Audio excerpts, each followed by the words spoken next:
Hello everyone, hope you're doing well. We are back on the dev server, and we're having a look at the Ersatz Yorck. They just added this, actually, to the dev server. They updated it overnight, and they added a few other things, but mainly the big one is this one. This is a German battlecruiser that is coming into the game in the next major update, and you'll find it between the Deflinger and also the Scharnhorst. I know a lot of people talk about the Scharnhorst and how powerful it is, so if you are researching it, it might be worth getting it done now before they put a big old battlecruiser in the way. So, what is the Ersatz? This is a battlecruiser that was supposed to be built during the First World War, but didn't end up getting finished. Instead, Germany decided to shift priorities to other machines that would help them in their war effort in the First World War. Obviously, it didn't work very well, since they still lost, but you know how it is. The Ersatz Yorck is very similar to a lot of other designs that we have in the game, this one being very similar to stuff like the Deflinger and many others. It has four sets of dual-mounted 380mm cannons, so two on the front here, and then two on the back. It also has a bunch of secondaries in these little areas along the hull. Only 12 of them, so 6 either side, and one really far back on this side, so their firing angles definitely won't be great. The main ones you're going to have to rely on are the big guns, but generally for Germany, they are very good, so I wouldn't worry about it too much. Then, as an AA/tertiary set of armament, you have access to 88mm, 8 single-mounted ones specifically, and they're all on this central area of the deck, so 2 here, and then 2 in a symmetrical fashion on the other side as well, which is pretty cool. Then, armor-wise, this is a battlecruiser, but I will stress, I feel like there is a lot of vehicles here that are naval vehicles that are on the dev server and they do not have their right armor. Okay, so just like the Rodney, just like others, I'm pretty sure this one doesn't have its right armor either, so just be careful. It's as if they're all missing the like outer armor, if that makes sense.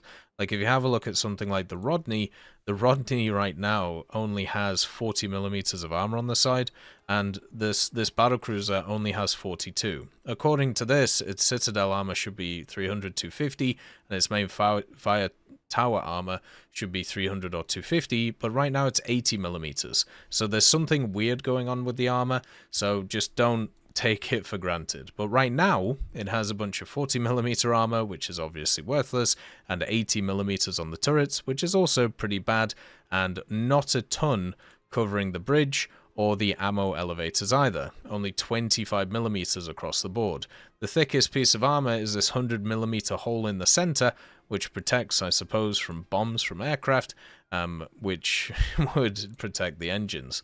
This vehicle does have a ridiculous X-ray though, and this is something we saw in the files through the asset viewer. It has obviously the huge ammo elevators, it has the pumps in the front and all of the ammo, but look at this central engine design. So you have all of these engines which are interconnected together. They all have individual smoke funnels that all feed into this triple stack which is at the top, and then that creates a single stack, and it just looks horrific.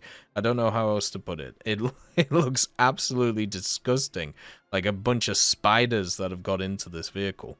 In the booty, you have some fuel and then just the transmissions. Only 2 of them linked up to all of these different engines, which is just insane. Then, of course, the ammo and the steering gear in the back to keep this thing going as well. So generally nothing too crazy. Now, these 380mm guns that the Germans use, they only have access to 2 types of rounds. You have the SAP, the semi-armor piercing shell, and then also you have the APC-BC.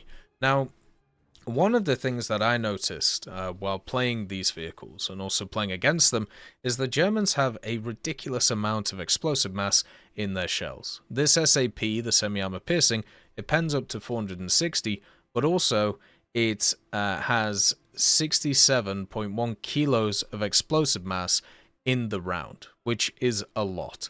Then for its APBC, it pens nearly 600, and still has 25 kilos of explosive mass. So this one will be able to deal out quite a lot of damage compared to some of the other ones about. It also has the G7 torpedoes. They're not very good, but they're better than some of them at least. But generally, in a battle cruiser or a battleship meta, you're not really going to use your torpedoes that much, so it's probably best not to bring them along. You also have no way of changing the ammo on the 150s or even the 88s. That's kind of surprising because usually at least you have like one or two options, but not for this vehicle at all. It also surprisingly only has 15 crew, so that's something which also needs to be fixed. So yeah, the Ersatz Yorck is here on the dev server. It's going to come in the next update, but there's no way that it's finished. Like, it's just another vehicle which needs a lot of work. And usually, I would say the naval vehicles are the ones in the game that normally do, at least on the first sets of dev servers, come in some of the worst states. And this one is no different. It needs a lot of work to get it up to standard, and it's kind of hard, like, making decisions based around it. Like, right now, the crazy thing about this vehicle is the fact that it is at the same BR as the Scharnhorst, whereas the Scharnhorst is just pretty much better in every single way. So why would you ever kind of take this over the Scharnhorst? I feel like this feels much more like a 6.7 or a 6.3 vehicle instead of that 7.0, which is up there. And at the same time, you got to remember with the Q&A that they did recently, there was talk of the fact that they're going to be adding in, you know, some of the big bangers from World War II, which will be really nice. So it might be worth researching through this thing to be able to get access to those as quickly as possible when they decide to turn up. But it does have a pretty impressive broadside, you know, to be able to just kind of mash everything else. The optical changes and also the changes to the HUD and UI have really helped vehicles like this in the general way that you know, you play them and you have the feedback of information. But this really is a standard battlecruiser. It just doesn't have any armor. It doesn't have, you know, really anything else apart from the big old boom of the main guns. As always, I hope you have a wonderful day, and I'll see you next time. I'd just like to thank GMG Smiley, CD Beans, Chieftain Mike, EMN3 Galaxy, Tulio Pontecorvo, Brendan Quinn, Carrion Crow, Gus Irenicus, Pyman, Wartinder, Teddy, Daniel Stanton, Martinez, B. Young, Ozzy Panzer, Alan Hacker, Liam Shear, Opium Prime, Lafouche, Sem, Aslan, Uncle Bean, and Derek R. for supporting the channel.